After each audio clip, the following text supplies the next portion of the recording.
What's going on, stackers? Welcome back to the channel. Today we have the master manipulator, Jamie Dimon.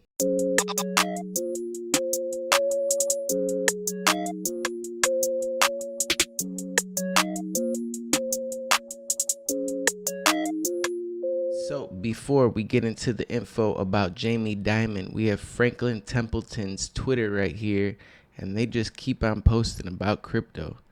Right here it says Solana, it says other L1s outside of BTC, ETH, Sol have massive potential, and we are continuing to support, monitor, and develop on these networks as they grow and mature. They got some other ones. Look at their profile picture too. Benjamin Franklin with the Bitcoin laser eyes. That's crazy. We believe as blockchain improves in fees and performance, the potential use case that are unlocked grow exponentially. Improving the economics and experience for the end user cannot be overstated. Right here they say the lawyers won't let us respond to comments, but we hear you. And look at this right here. A penny saved is a Satoshi earned. The lowest cost spot Bitcoin ETF. So I just think it's funny, all of the adoption coming from these traditional finance platforms. It's pretty cool. But we need to hop into the Jamie Dimon content, the master manipulator of the markets. So first I want to start off with this article from back in 2017. Let's just read the headline. Jamie Dimon would fire any employee trading Bitcoin for being stupid. Now, back at this exact time that Jamie Dimon said he would fire the employees for trading Bitcoin, he was literally buying Bitcoin. JP Morgan was buying Bitcoin and stacking it up. Just goes to show you, do what they do, not what they say. Now, this article right here is from December 2023. JP Morgan's Dimon tells Senate he would shut down crypto industry. But we know that he's buying Bitcoin, and he also made his own coin, the JPM coin. Now we got Jamie Dimon at Davos 2024. Let's just take a listen to this guy and look at his face too. The whole time he's smiling. I think he knows that the whole financial system is shifting, and he's just trying to lead us down the wrong road, just like Jim Cramer. We pivot to a topic that I know you find sort of laborious at this point. That's a good word. Which is Bitcoin. Yeah. This ETF was approved just about a week ago now, and I think a lot of people are trying to understand what it ultimately means. JP Morgan, I imagine if you were a client of JP Morgan, you could call your broker and say, get me some of this ETF. Mm-hmm. What are you telling your brokers to tell them back when they make that call? Yeah. So this is an important thing. This is the last time I've ever talked about this in CNBC. Okay. So help me God. Blockchain is real. It's a technology. We use it. It's going to move money. It's going to move data. It's efficient. We've been talking about that for 12 years too, and it's very small. Okay. So I think we've wasted too many words in that. Cryptocurrencies, there are two types. There's a cryptocurrency which might actually do something. Think if a cryptocurrency has an embedded smart contract in it, and that we can use it to buy and sell real estate and move data. That may have value. The idea of tokenizing things. Tokenizing things. Yes, that's going to be big.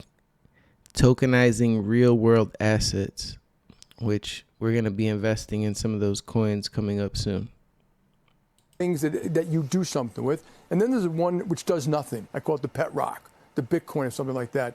And so on the Bitcoin, there's, first of all, and I'm not trying to make a joke here. There are use cases, AML, fraud, anti-money laundering, tax avoidance, sex trafficking. Those are real use cases, and you see it being used for hundreds, maybe 50, $100 billion a year for that. That is the end use case. Everything else is people train among themselves.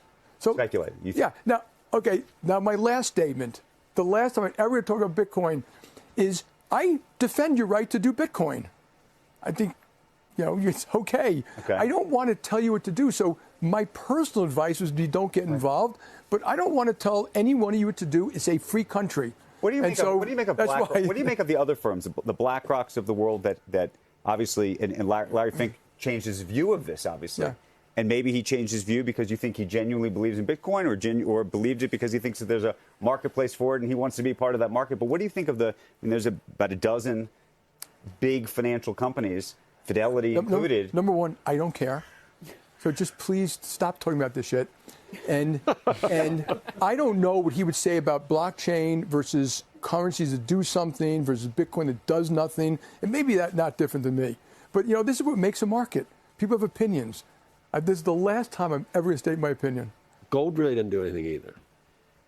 Yeah, but gold's limited in supply. So is Bitcoin. And it's been used. So you think so, huh? I do. I think there's a good chance that when we get to that 20 million Bitcoins, they go to 42. No, that Satoshi's going to come on there, laugh hysterically, go quiet, all Bitcoin's going to be erased. I think, man. How the hell do you know it's going to stop at 21? I've never met one person who told me they know for a fact they take that as mathematically. It's not.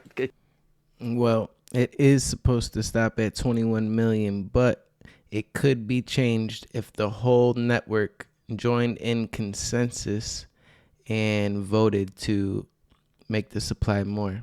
But that's probably never going to happen because there's so many validators, so many people mining. I just don't think it's possible. It can't happen because by the last one will be mined in 2150, and it 2140, not 50. It gets harder and harder every time there's another halving. But Jamie, looking back you over, guys do what you want, I'll do what I want. As for gold, you can the 6 characteristics that make gold valuable for 4,000 years. They're all present in Bitcoin. That's all I'll say. And I love you, and I don't want to. And I also don't want to be a. You may, Joe. You may be right. Yeah. I don't own gold either, so okay. That's what I mean. Couple of quick final questions. I like to own things that pay me incomes. It doesn't cost money to carry. Anyway, and it costs money to carry Bitcoin too, by the way. We've talked a lot about commercial real estate here in Davos. There was a big 60 Minutes piece on Sunday. But I think there's another risk to Bitcoin. If you can't solve the bad use cases, the government's probably going to have to close it down. So that the thing about the money laundering, you can look at, here's the number You can't close Bitcoin down. Just FYI. was 20,000, I think, for U.S. dollars in money laundering, and it was 35 for how much is done with Bitcoin. So at this point, the dominant, is I know, but the dominant, we know about. Historically, the dominant currency for money laundering has been U.S. dollars. I understand. Okay. Okay, guys, so you can see Jamie Dimon over here manipulating the market. He wants all the investors that get their information from these mainstream sources to not want to buy Bitcoin. You know why? Because he's going to buy it all, and then he's going to dump it on you guys. So I'm willing to bet that his company is accumulating as much Bitcoin as they can, and then after the halving, when everything goes parabolic, they're going to dump it on all the retail. That's literally what all the institutions do to their clients. But anyways, I hope that you guys enjoyed the clip for today, and I'll see you in the next video. Keep stacking.